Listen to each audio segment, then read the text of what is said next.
你最好咧削一削佢，咁樣削1、2、3、4，咁樣削咗佢。呢個等咧就唔使理佢靚唔靚㗎啦，呢度唔好理佢，因為夠挺就得㗎啦。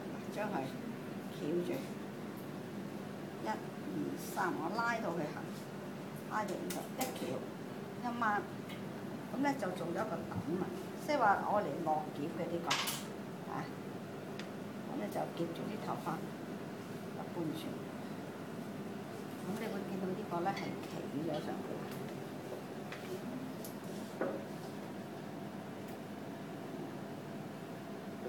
冇問題。咁一個方法咧，你都可以將啲份嘢翹咗上嚟先都得嘅。就你要快啲。如果要我頭先嗰個咧，就要慢慢翹落嚟。你可以將啲份水，可以咁樣係啦，將啲份翹咗上嚟先，即係包咗個計先，都係包咗個計，一個方法。嗰個咧就可以包前，然後包後。呢個咧就包後。各位嚟睇一睇呢個包後先嚇。亦一個方法就簡單啲啦，嗰個可能你哋會比較些難做少少。嗱，將佢喺呢度一包咗佢過嚟。點解啊？我目的增加呢個髮量，頂嗰個蓬咧就多啲嚇。即係話好似嗰個鬆高大咁啲，可以喺呢度。呢個方法你哋會容易做啲啦。係咪做出嚟一樣㗎？一樣，係後邊唔同啫。後邊唔同咯，後邊個款唔同咯。包曬。但係呢個咧就拱啲咯，即係多咗頭髮咯，即係好似佢呢度高身啲咯，明唔明我講咩啊？係啦，可以咁樣包咗上嚟。呢個你哋初學咧，呢個就會比較係容易做啲啦。將佢啦，我都係教你呢個方法。又係將佢削咗佢，你越削咧，佢就越蓬鬆嘅。就咁削一削。款係一樣㗎嚇，係後邊嗰度有少少唔同嘅啫。嗱咁同埋咧，你哋會攞嗰個位咧，會係靚啲咯。將佢意思係咪呢度又高咗啊？嗰個位又扯高咗，多咗頭髮啦咪呢度，增加咗個量啦。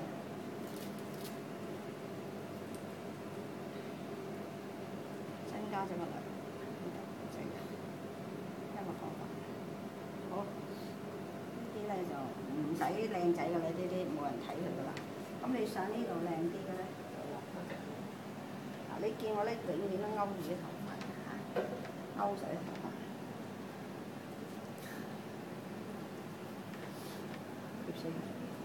呢度靚唔靚冇人睇㗎啦，嗱咁咧都可以包咗一個計，唔該晒，係咪可以包咗一個計啊？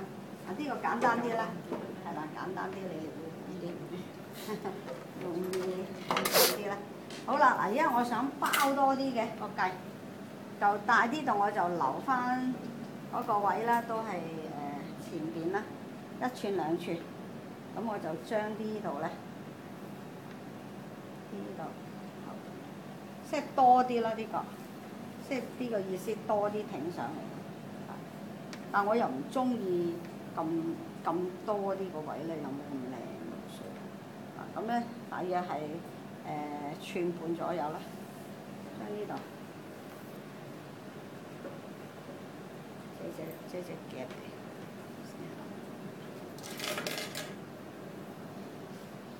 夾實佢。好啦，呢度咧就係喺呢度攞翻大家咁多，因為開嗰個位係我嚟做乜嘢？包上嚟呢個計嘅。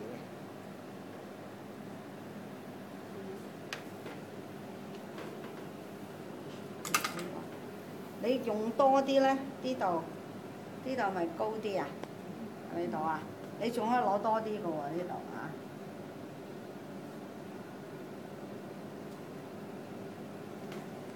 咁你呢個厚身啲，最好呢個咧，盡量係推前去，咁佢成個等咧就會靚啲。好啦，留意啦，我而家呢度咧係要靠個上角，要越削得佢越企咧，喺呢度咧。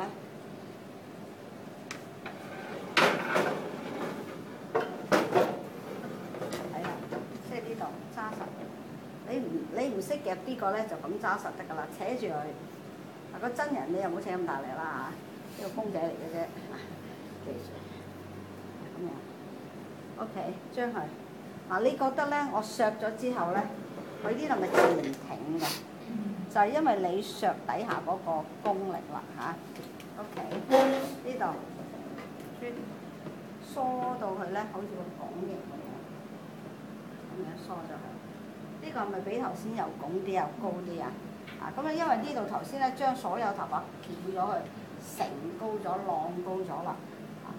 頭先我嗰個咧就係用咗少少去浪，所以咧嗰個效果咧又唔同。好啦，今次咧你唔使捲都得嘅，教你一個方法。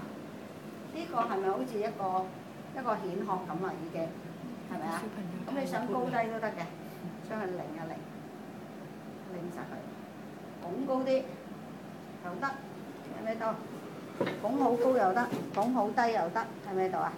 呢個高啲又得，低啲又得，即係會活動咯。呢個好似個殼咁咯。但係呢個咧，你哋要削得佢好挺咯，然後佢先有個彈力，佢唔會甩過呢個。咁好啦，呢度留意啦。咁我點樣落橋咧？呢個擰咗佢，我想高啲，我咪將呢執嘢褪前啲咯。好啦，永遠落葉咧都係有個雪糕筒嘅，你記住就得㗎啦。咁佢就好穩嘅。將喺呢度吸咗佢落嚟，或者你用一個 U 叉叉咗落去，滴咗佢就得㗎啦。OK， 呢度咧你可以活動啦。咁我呢執點啊？我呢執可以係任意擺啦，因為有一陣你會遮住㗎啦，呢啲冇問題嘅呢啲執。因為後邊嗰執都嚟遮住，咁你咪可以開個品字啊，又可以織到頭先嗰啲花款出嚟嘅喎，一樣嘅喎。OK， 好，我織側根，咪將佢掹咗過嚟啊！又係要削嘅，乜都削嘅。睇就一就位啊，各位同學，唔好意思嚇。咁樣削，又削一削，你可以分兩執削咯，呢度一執。永遠咧削都係斜角出嘅，因為我要包過嚟呢度嚇，咁樣咧可以1、2、3咁樣削一削，呢度1、2，啲啊你可以厚身啲啦，咁咪削實啲啦。好，將佢再包，噴兩邊，將佢噴咗佢咧，佢就好實㗎啦。呢個我執3分解。咁然後咧就睇住咯喎，包過嚟 ，hold 實佢。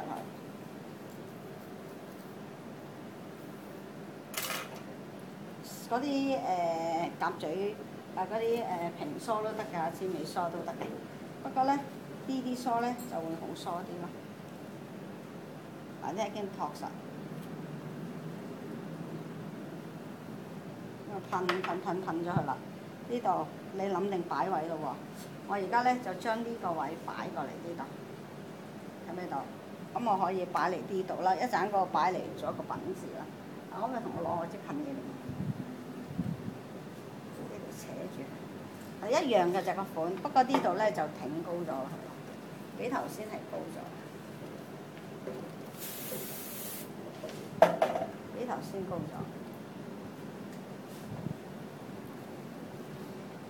睇咧噴咗咧係唔同嘅，噴咗咧嗰啲頭髮靚好多嘅。